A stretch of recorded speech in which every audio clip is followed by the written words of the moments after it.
There we go. Little what? Hi!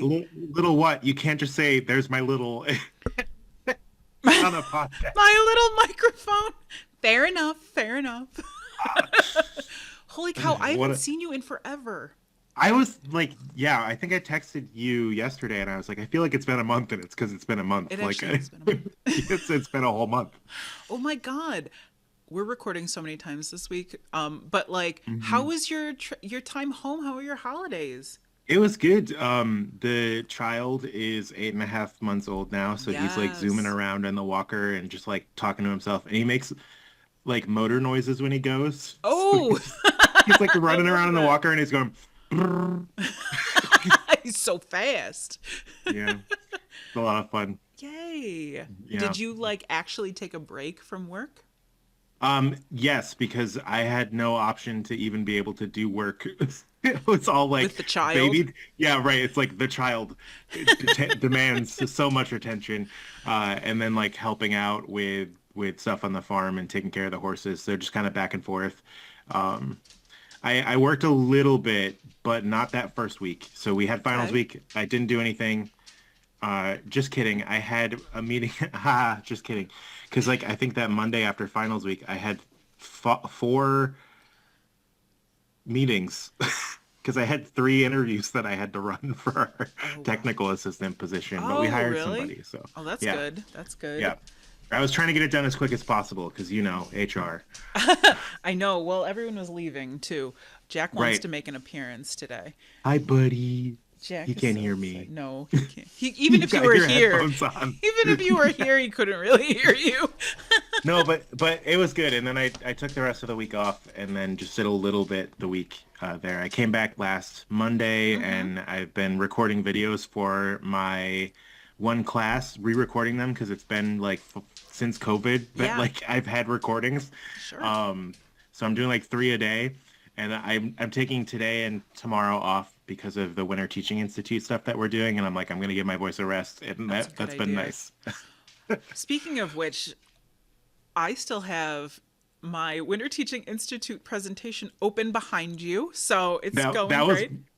That was my question for you. How's that going? You ready for your presentation tomorrow? So it's like all there. I just have to like put it together and figure out how Just it's gonna last an hour. I don't know. just have AI do it. That's a lot of my presentation, actually. Oddly enough. Oh, rough. Oh my god. Well, we'll talk about it on our next Yeah. episode, actually. So Yes. no more Is it teasers. the next one? I don't know. I think so. I think yes, I but I think it think we is. might also be swapping the order of stuff because we're recording two episodes the next day that we're recording. Yes. And I Yeah. don't remember. Well, whatever. Whatever we decide to do will be fine. Yeah. So everybody let us know if the episodes in February suck. It's because we It's like, we recorded them back to back.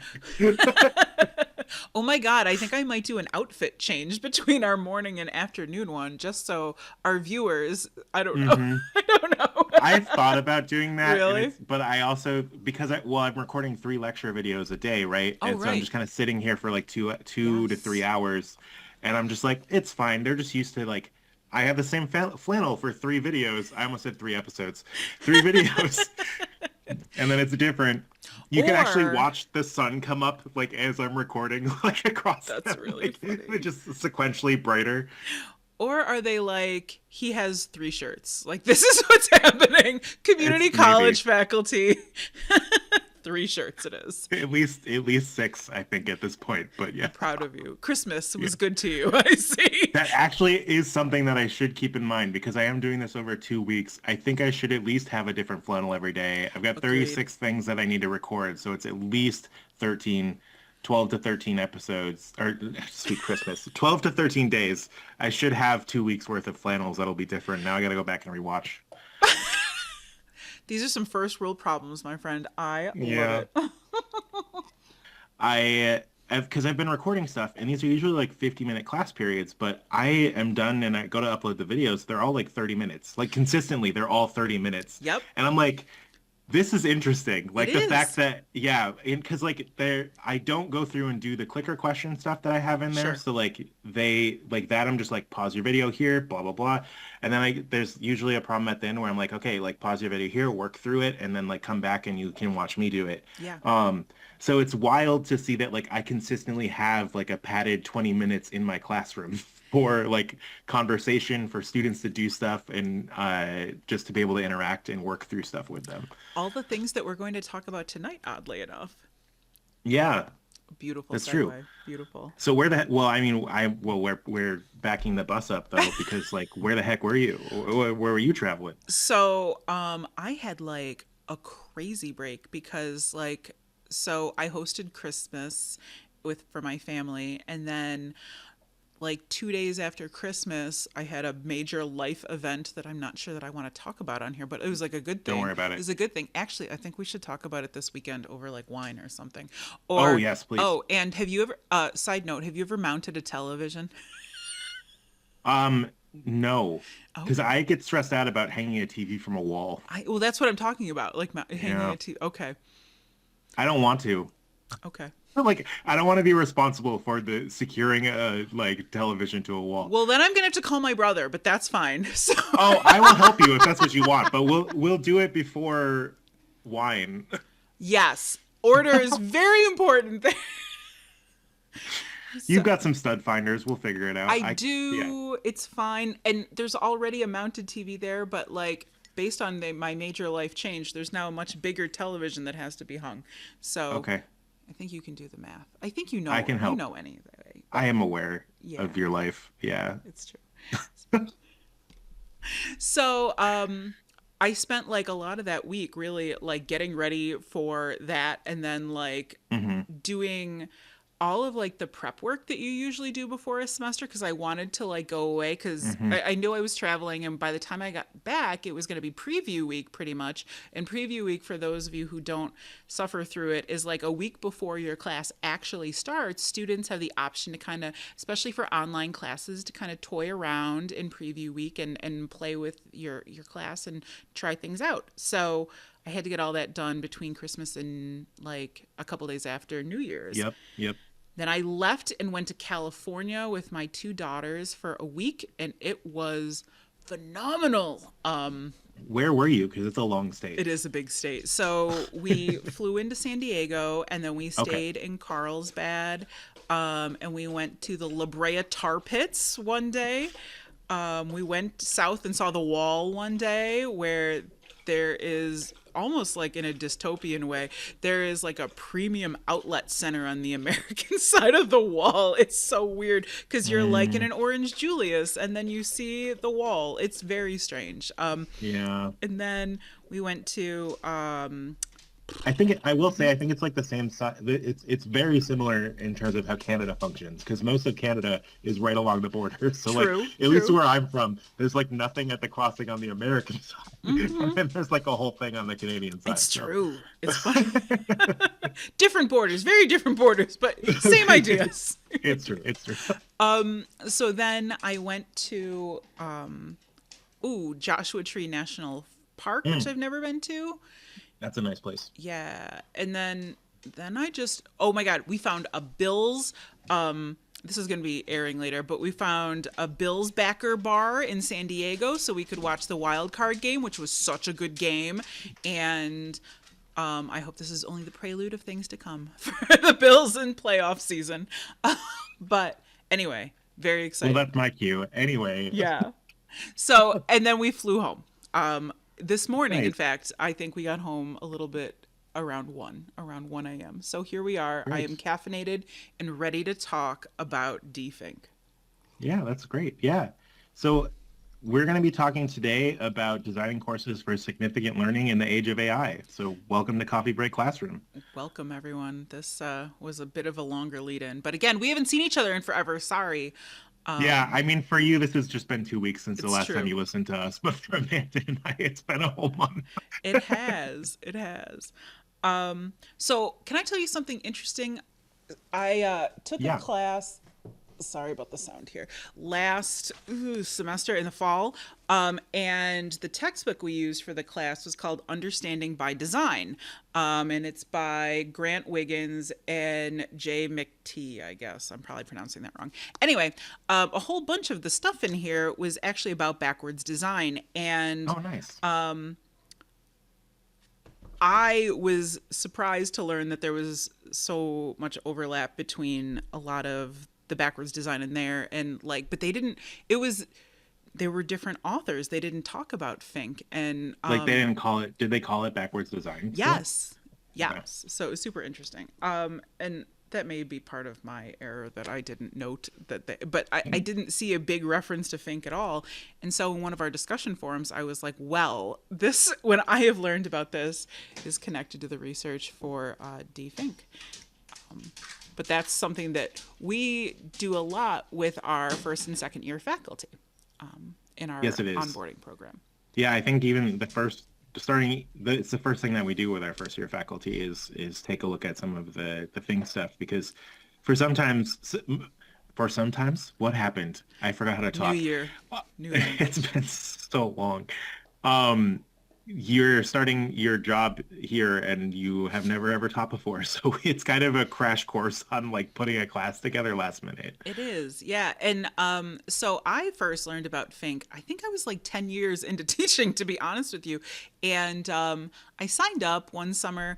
I think sometimes, well, you'll probably see this in the next 5 years or so. Your career can lead you down these winding paths.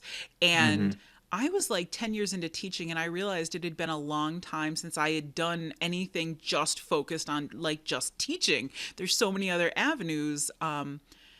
So I took I did a STEM institute over the summer, and it was all about course redesign. And that's when I learned about Fink, and I was like, oh my God, this is so great.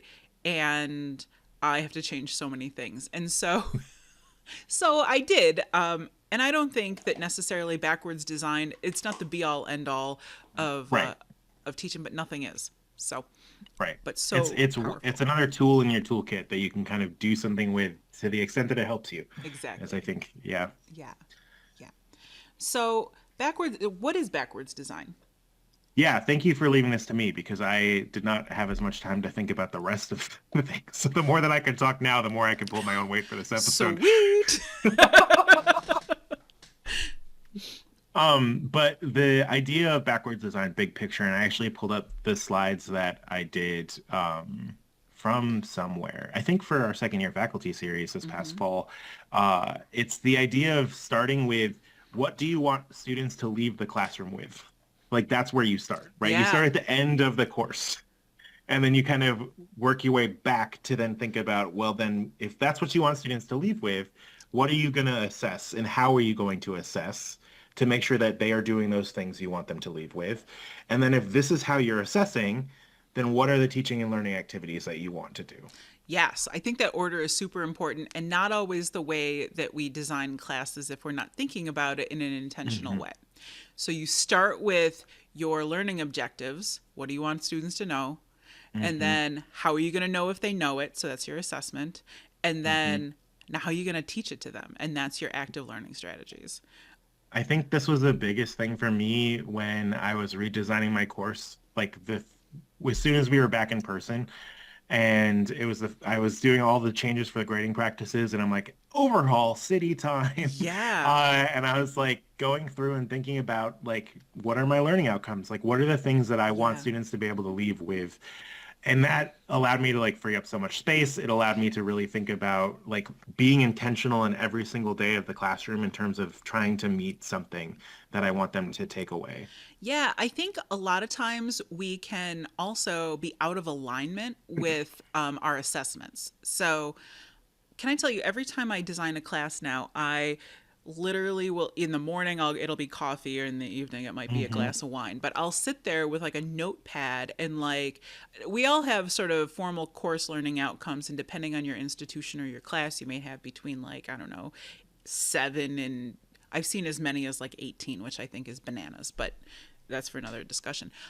So you have these learning outcomes, and then when you look at your assessments and you're like, do my assessments actually align with my learning outcomes? Are there extra things in here that or there have I missed things completely? Like, have I not assessed what I say I want them to know?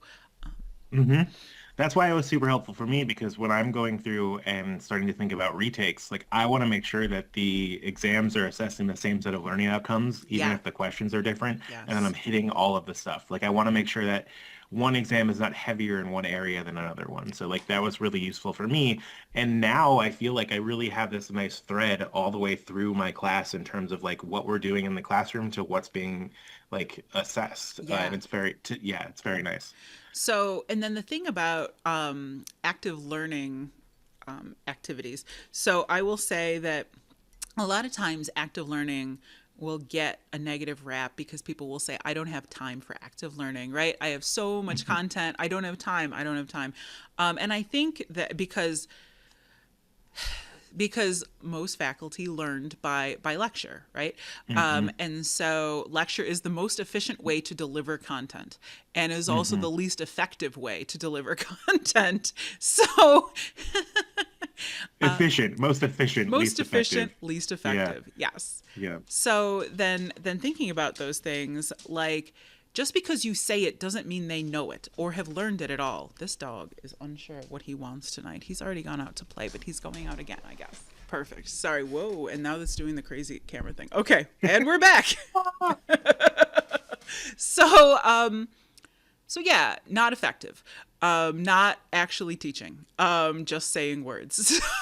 Yeah, you were talking about active learning taking more Yeah. time. Well, yeah. So one of the things that I did was when I made a list of my learning objectives, I saw that some of my content that I was teaching students in a lecture based way didn't actually matter that much to me. Yeah. So there were things that I could eliminate, so I could focus on what was actually important. There were Hmm. also like I show this video of volcanologists like in the field because students love it because volcanologists are bananas human beings. Like they're right, like they You told stories on this yeah, podcast. like Yeah. volcanologists are crazy. So there was this video that I didn't want to give up because I like loved watching the students watch the video.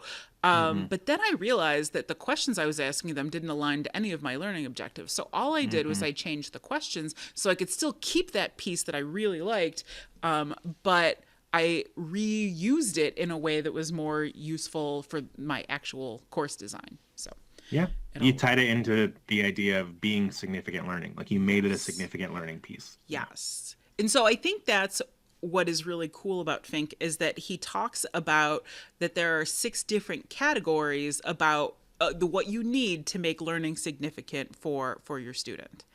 And we've touched on some of them, but not all of them. So I also have my cheat sheet up here in case you're wondering. So I do too. I want to give a shout out to. So I have seen this language in a bunch of different places, and sometimes parts of it resonate with me more than others. But the University of Buffalo, their Office for Curriculum Assessment and Teaching Transformation, they have a fantastic explanation about Fink in the six categories of significant learning. Okay. All right, yeah. So do you want to start us off with one of the categories? Oh, I thought you were going to read Oh, the I thing. could. I Yeah. totally could. No, no, no. It's I'm okay. ready. No, we don't have to. We don't want to cite any. The less work I have to do to figure out how to cite somebody in a podcast, like episode description, the better. Deal. Deal. So I think I'm gonna give an overview of all six of them first, Perfect. and then we can dive into them each to kind of break apart these pieces here. So the six different areas for significant learning are foundational knowledge, application, and integration. Usually, which are the things that we already do a good job as educators, like putting into our courses and making sure are there. But the other three categories here are this idea of the human dimension, caring, and learning how to learn. Yeah. So I think this becomes really important in the age of AI, which is kind of how we wound up talking about this tonight. It was just again over some wine and chicken tenders. Coming to what is really important. So I think what you said is super true about the first three being things that faculty are already pretty good at, because faculty are content experts. Hmm. So foundational knowledge is hopefully part of their own education, right? And then Yeah. application of that knowledge, which might typically occurs in some sort of a hands-on way, and then Yeah. how you can integrate the theory with the practice, right? And the people in like the realms of life and just kind of tying everything together with what stuff looks like in the real world. Yeah, and I think part of application that we don't always talk about is like ways of thinking. So I Hmm. think when you hear folks talk about thinking like a scientist or thinking like a sociologist or thinking like a mathematician. Hmm. I mean, it's part of a relevant skill set that we're looking at in terms of Yes. we can prepare students for what they would be doing and how they would be thinking. And that's a conversation I've had a lot, even with some graduate students, like master's students who are thinking about going on and getting PhDs and just being like, there's a way that like we approach stuff. And like, these are things that you want to be mindful of. And when you're looking at data or when you're thinking about Yes. doing interview questions. Yeah. So actually is a little teaser again to our conversation on our next episode or future episodes. That's actually something when I was playing with AI and doing research on my class using AI analytics, I had to stop and I took a break and I was like, I don't think this is saying like you can have numbers that are statistically correct and then also meaningless as well. So Yeah. as the researcher or the expert in the room, like figuring out the questions you should be asking and doing your own kind of troubleshooting Hmm. of your Hmm. data. Yeah. So yeah, And totally agree. Go ahead. that And I was just going to say, and then we kind of transition into these other areas, which I think is worth kind of diving into those a little bit more. Yes. Like thinking about this human dimension, right? So learning about yourself, like learning about others, like getting students to kind of learn about the humanity that's associated with looking at like hydrogeology Yeah. or like, yeah, or engineering, right? There's the human element to a lot of the things that we do. Yeah, I teach this class called Great Mysteries of the Earth, and it's got this grandiose title, but really what the class is fundamentally about is the idea that all of us are scientists because we all Hmm. practice the scientific method and that we make observations, we have gut inferences about things, and then we don't necessarily go through it in a super methodical way, but we analyze evidence to come to conclusions like every day. And that's like Hmm. thinking like a scientist, right? And it's not necessarily a linear path, the scientific method, but it's the idea of doing it in a way that is sort of organized, Yeah. even if it's messy. I guess in that sense, everybody's also an engineer, right? Because Right. you like either you duct tape something to hold it together or you use WD-40 if you need to like make it like move better. Well, like that's totally true though. Like Yeah. if so we were talking earlier about hanging about mounting a TV, right? So you have Hmm. to use tools that have electrical properties in them to be able to find the studs, and then there's some math, and then there's also like the using of the tools, so there's the application. So then I think the human dimension is figuring out like in the hanging of the TV or the mounting of the TV, seeing yourself, because that's what the human dimension is, how you Mm. learn about yourself, right? I am a person who is capable of hanging a TV on a wall. I am a So person. you don't need me. I do. I do. I need you. Honestly, it's a really big TV and it's very Okay, heavy. okay. I can be the muscle. Like I'm good with that. Okay. Okay, okay. But it's that idea like that you see yourself as someone who is capable of figuring things out, Hmm. right? And then kind of leading in from that, right? Like is also this caring dimension, right, that Yeah. we're looking at being interested in something, feeling good about your capabilities, like being able to see the value in it, right? Caring about doing things the right way or the, I guess, right way in quotes. Yeah. Yeah, absolutely. So that is like I think a good opportunity for when teachers are designing their curriculum to keep in mind about like how you want why you want students to care about a topic, like how is it actually Hmm. relevant to your students. Idea of like connecting content to your location or Hmm. right, so like place-based learning. um the idea of connecting content to like, I don't know, like a theme like sustainability or a Hmm. theme like which sustainability cuts across disciplines. Hmm. But just getting students to, oh, it's actually, I thought about this when I was reading over this list. Dave's comment in our episode on AI, where he's like, "Why don't you love Python? I love Python." Like, right? It's that idea, like, where students will tell you at the end of the semester, like, I totally was not looking forward to this class, and now I can't believe that I care about any of these things, but I totally do. Yeah. I did actually have a student that emailed me today. They wanted like stuff being available for preview week. Like class has not started, but it's an online class, my first online class. And Awesome. he was like, "This looks so much fun." And I was like, "Okay, like, enjoy." That's awesome. That's Yeah. awesome. I Yeah. get to kind of thinking about like the value and the work that we're doing in the classroom and like placing value on that. Like I try to do that, and it's really fun in like my strength of materials course because we look at why stuff fails, right? And so to be able to look at engineering design and say like, why do we need this not to Oh fail? my God. So that Because there's people a, will yeah, right. die. Because well, yeah, I mean it's a big deal. Like we one of the first videos that I send out with my welcome email every year is one about like the Kinnenzua bridge disaster in like Pennsylvania Yeah. because they went through and like redesigned the bridge with like a whole bunch of new steel, but they kept the anchor casing for like the Oh, bolts and it was cast iron, yeah. which is really like it's a brittle material, so it's really good under compression. Mm-hmm. But as soon as you get tension on it, it just like microfractures breaks Okay. apart.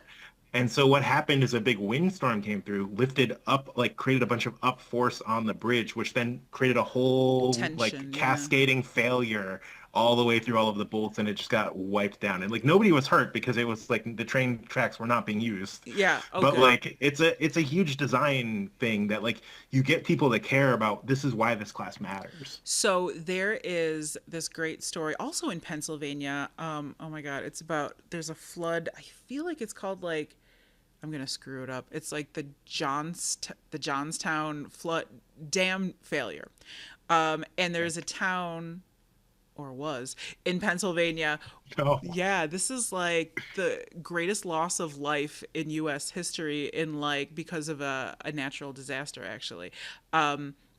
Where it was in the 1800s, there was an earthen dam, and it was like they did everything wrong that you could do. So there was a town that was just downstream of this earthen dam, and they originally had like rebar in the dam, and like hmm. it was monitored, and then they started like decreasing the height of the dam, and then they actually took out some of the rebar, and then there was Mm-hmm. this heavy high precipitation event, and the dam failed, and like the Mm-hmm. whole, like catastrophically, the reservoir emptied and took away like the whole town. And there's actually like the whole like people on rooftops floating on the tops of their houses, and like 2,000 people died. And it was like, anyway, that's a good reason to care. Yeah. And it also like ties it into the human dimension a little bit, right? You like seeing the human side of things. Yeah, I think Yeah. that's really true. So, just to kind of connect it, all this stuff that we're talking about back to AI. So AI, right? If we could take our content and boil it down to like some multiple choice questions, right? AI Sure. is really good at multiple choice questions, and it's even good at like analyzing data, right? To come up with trends, to come up with statistics, and certainly you can't do anything like yet. Well, I Math. guess you can. You can do some math with certain Some math, not the stuff that we're doing in my classes yet, but yet. thankfully, but like Yes. we'll see what happens. Right. But like, so you can apply the theory and the practical, right? Mhm. But like the idea of teaching students to care about stuff that they didn't expect to care about, right? That is something that AI can be a tool to help you with, but that human piece, I think, is where faculty now have an opportunity, where that becomes so much more important in the grand scheme of things. Agreed. And also this idea of learning how to learn, right? If we're offloading foundational knowledge and application to like programs, thinking about how to be a better learner, how to inquire better about the subjects and just kind of be able to be self-directed and like responsible for your own learning and what's the word that I want? Where Accountable? ha No. having no, I'm thinking about just kind of acting on your own volition, like Agency? efficacy, agency, Okay, yeah. like those kinds of things. Yeah. And that's something that I leaned into super hard after learning about like Dee Fink because I was doing those study bites every once a week to think Yeah. about to talk about like how do we learn how to do physics and what does that like look like? Yeah. And I think that by tying in that idea of caring about a topic, like it Hmm. motivates students to want to know how to learn these sorts of things. Hmm. I always do, like for me, I think a lot of times educational, not research, but professional development, it always sounds a little like manipulation. Like how do we get the students, like, and like the students are this monolith. How do we get the students to do what we want them to do? And I guess that's kind of what we're doing. That's kind of what we're doing here too. But I think that Yeah, you're gonna put us out of a podcast. I know, sorry. But like I think that I always go back to like my own life. I want to hang this television, and I keep going back. I think it's a good example, right? I want to hang the television on the wall in my bedroom. So that's my the part that I care about. I see myself as a person who is capable of doing these sorts of things, right? I also I can learn how I know how to learn because I've been lucky enough to know where to go to find this sort of knowledge, Hmm. and I know how to I can practice these sorts of things before I do it, and then I can take the foundational knowledge that I already have. So you put it all together. So I always think that like half the time when we're talking about how do we get students to care, I think you just stop and be like, well, wait, what makes me care about something? Yeah. Like, Or lo and behold, ask the students what do you care about, right? right. And then being able to dissect stuff from there. Like being able to unpack the things that they are engaging with in their daily lives in the context of what you are doing in the classroom to make it relevant. Yes. Yes. I can't tell you, there was a meeting I was at like years ago. It was how do we redesign gen ed? And the comment was students don't know why they learn gen ed. And then it was like, well, students think this. And it was like, well, I don't think, and a faculty member said something that no one agreed with. And it was like, well, why don't we just ask the students? And people were like, well, where are we going to find them? And how are we going to do this? And we were in this big meeting room, and I'm like, they're on the other side of this door. We could just ask them. We could start there. It wouldn't be scientific, but we could like, there are ways that we can talk to them. And then the next question was like, well, does anyone want to volunteer to talk to students? Oh my gosh. And literally that's how Natasha and I became friends, because we were like, we'll talk to students. What's wrong with you people? We literally talk to students every day. They're not scary and they're right there. But I don't know. So I think, All right. God, No, I was just gonna say like these are our 6 areas Yeah. and like how can we bring that back to AI? Like let's tie some of that in a little bit. so also a class I took last semester was to Sure. take this theme of, and I picked sustainability. You had to pick a grand challenge in your discipline, which, so physics and engineering have very well-known grand challenges. But I picked sustainability because it's a wicked problem. It's a problem that exists in lots of different venues and has no one clear answer. So, Mhm. and so I redesigned, my assignment was to redesign physical geology with a sustainability lens, and it had to focus on local things. And actually, I used AI to come up with like what sort of ideas can I use to incorporate like minerals with my local environment and sustainability. Mm. So it was interesting. So AI came up with some good ideas, some great ideas, like and some bad ideas, which is fine, right? That's what brainstorming is. But like they tied it into like our local recycling electronic recycling programs and stuff like that, and like there's data out there about that, about like how much cadmium gets recycled in Rochester's e-recycling locations. And anyway, That's fun. right. This is not what I was thinking the conversation we were going to have was today, but you're talking about how we can use AI to help put together the foundational knowledge and application part, not about how students use it for the foundational knowledge and application part. Yeah, I actually think faculty can use AI in a lot of ways that they haven't thought about. Interesting. I'm glad I didn't prepare anything.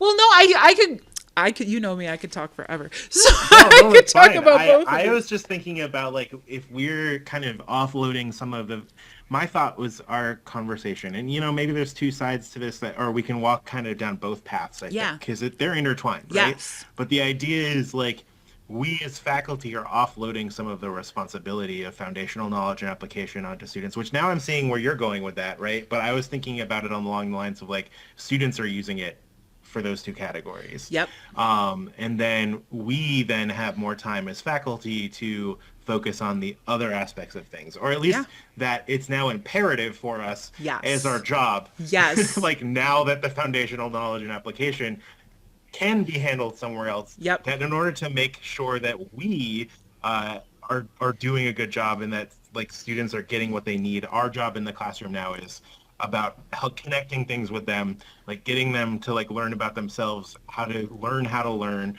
and like to actually care. Yes. And we can use AI to do that, oddly enough. Yeah. Or at least to like brainstorm things. I think that AI is Yeah. an inexhaustible source of brainstorming. Co-create, don't advocate. Exactly. Yeah. That was a great episode. It was very good. I heard he had fun. I'm glad to hear that. So yeah, so what are ways that have you thought about how to offload some of the foundational knowledge to AI?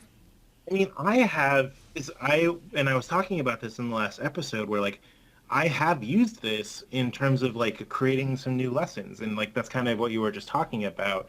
Is like I know that I want to do some more programming with my students because that's something that can help them and prepare them for future classes where they need to go do a little bit more programming or their next level up with another programming language of like laying some more foundation, giving them some more tools, but also just embedding them in it a little longer so that if they it's more important to the class rather than just like 4 weeks of Python and then 2 weeks of or 2 weeks of Python, 2 weeks of robotics, and then they're hopefully doing it during like group work. Yeah. Like Mm-hmm. instead we're doing like 3 or 4 weeks of Python, 2 weeks of robot.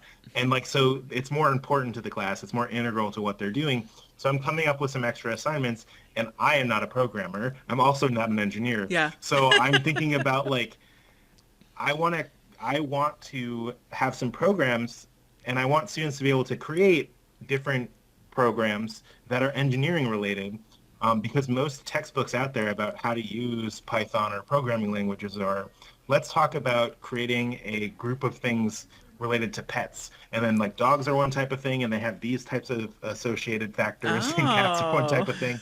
And I'm like, that's not helpful for any of my students. No. But like what is to create a group of things called resistors. And if we put them in series circuits, then they have these types of things. And if we put them in parallel circuits, they have these types of things. And like AI came up with that for me. Like as they Cool. gave me the program to be able to kind of create that grouping.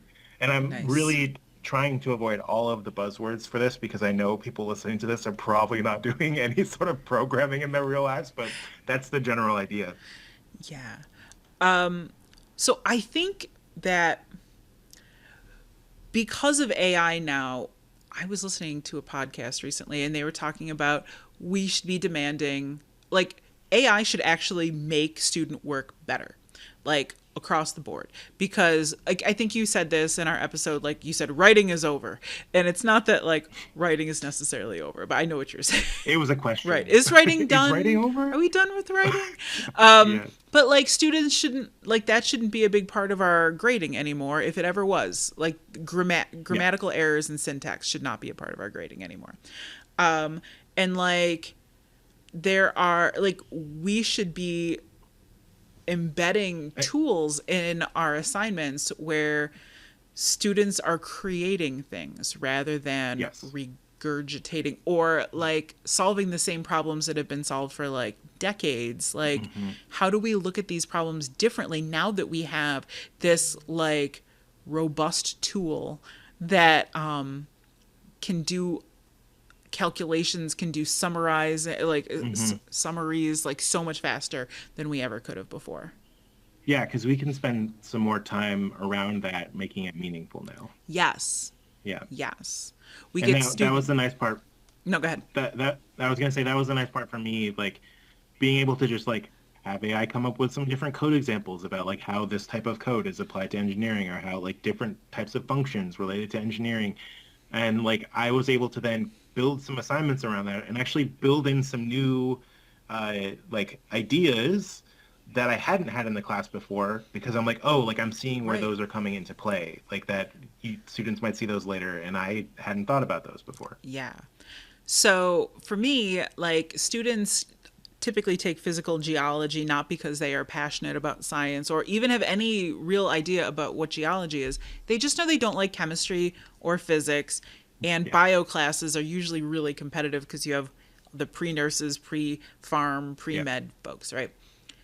And they were like, earth science was fine in high school. So they sign up, but they don't really know what geology is. So Yeah. the students, a lot of the emails I get at the end of the semester and things I get in surveys are like, this is way more interesting than I ever thought it was going to be.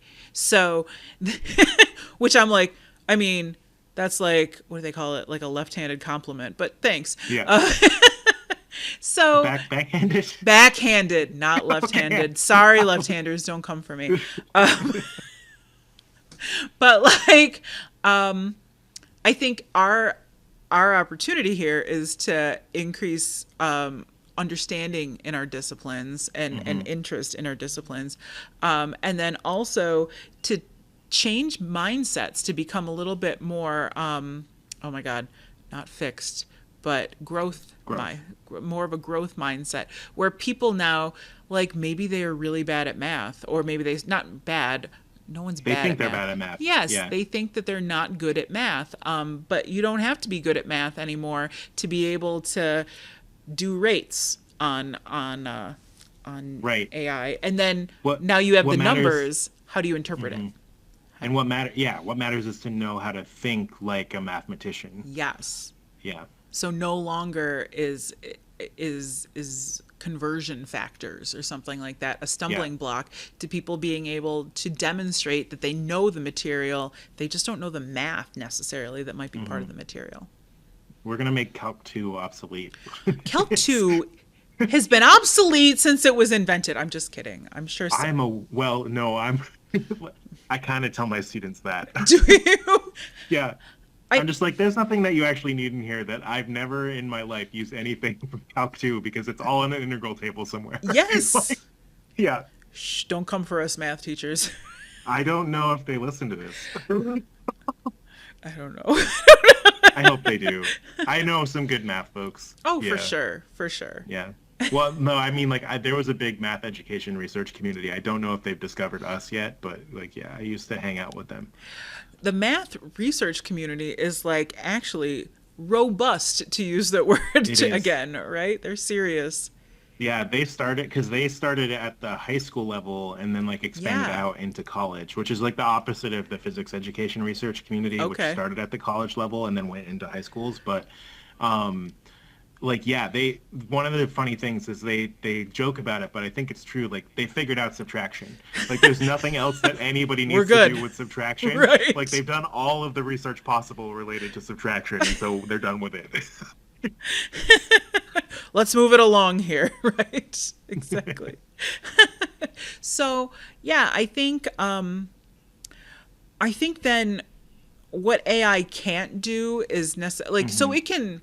So let's say a student does an assignment and creates something and like redesigns electronic recycling in their community. They make a that's part of their project. So Yeah. they've looked at transportation stuff. They've looked at like I don't know, whatever. I'm just Hmm. making up crap on the fly at this point, which is how I live a lot of my life. So it's fine. And so then I think AI, what we can do as researchers and as faculty is be like, so let's reflect on this now. So like, Hmm. how did this change how you think about these aspects of Fink's significant learning? Like, how has this changed how you know how to solve a problem, right? How learning how to learn. Yeah. We're hitting a little bit more on the scientific method kind of things about like what are the Yes. limitations? What are yeah. Yes, I was thinking about that. This is a very STEMmy conversation. So I let's. mean, I know. look at I us. Yeah. know. The bias is clear. It's true. Um, so I also think though that like you can use AI in for sure in like a sociology class, like right to look at Yeah, data. I yes. And I was also thinking about I it makes me want to ask the question about like our English friends, like if we're saying what's the foundational knowledge in the English class, right? Is like maybe knowing what the types of writing are and like Mm-hmm. what the features are for different types of writing and when do you want to write something a certain way? Like when do you want to write a persuasive essay versus when do you want to write like an opinion piece versus like a story versus a research paper? Like what matters? Right. What are the different features? Yeah, and then um, I think I think then how to appropriately integrate AI so that you can still see student thought and student like Hmm. right student iterations of their work, and then also have a fantastic final project or final product. Hmm. But yeah, I think I just finished listening to this book by the guy who came up with the Khan Academy, and it was really cool. It's sorry, it doesn't matter. I forgot It's his okay. name. It starts with an S. Anyway, so he said that one of the big summations was that AI, if we use it properly, should not make our students less informed. It should actually propel them forward. I think now that you're teaching online, I think I'll be curious to hear about your opinion about it because in a way it becomes harder to tell if they care or like how much Yeah, they're investing in it. I'm really curious to see what that experience is going to look like for me. I'm trying to maintain as much of like what I would do in a normal in-person class as possible, Mm-hmm. with like the structure and the Yeah. grading policies and stuff. Mm-hmm. So we're back to using like an online homework software Okay. for them. So Uh-huh. like that way, some of if they want to do practice assignments, like the grading's offloaded for Yep. me, but I can focus more time on then looking at their quizzes and stuff Right. and their yeah that kind of assessment. But I'm trying to get them to care and do as much to engage with them as possible. Like I usually do a weekly recap email Yep. in my in-person classes, and I think what I'm going to do is actually like a video at the start of each week for my online class to be like, Fun. okay, like here's like how's it going? Like here's the stuff that you should be thinking about this week if you haven't already done it. Cool. Here's some stuff coming up, that kind of thing. Mm-hmm. Yeah. I think the more human you make an online class, the Yeah. better. I've been talking about I've done this in small pieces, but I think I'm just going to throw out all ways that I've been doing discussion forums. Like, Yeah. I know that they're important for engagement, but I think the way we think about them is so limiting, and it creates engagement, but it's so artificial that I don't know that it's always meaningful the way we do it. So Yeah. I gotta think. I am working on, when I have time, I want to re-record. I will just record because I never have had them done, Yeah. like my study bites, to put them up. And then I was thinking about doing little discussion forums for each one, so like students could chime in about the stuff that they do, and like that's a way for them to kind of interact with each other. Exactly. Yeah. Yeah. Good stuff. Well, I think this was actually a cool way to talk about Fink, because Yeah. I think it can be really heavy and intimidating. And I do want our listeners to know, if you have never tried to redesign a unit with Fink, and especially if you've inherited a course and it may be a little archaic in terms of its design, like, it's a heavy load at first, and it's a little daunting to see all of the different like learning activities that you may need to develop. But just know that the course redesign is done the same way that you eat an elephant, and that is one bite at a time. I was like, how do you eat an elephant? Exactly. What? Snail first? One bite at a time. That's all. Yeah, that's good.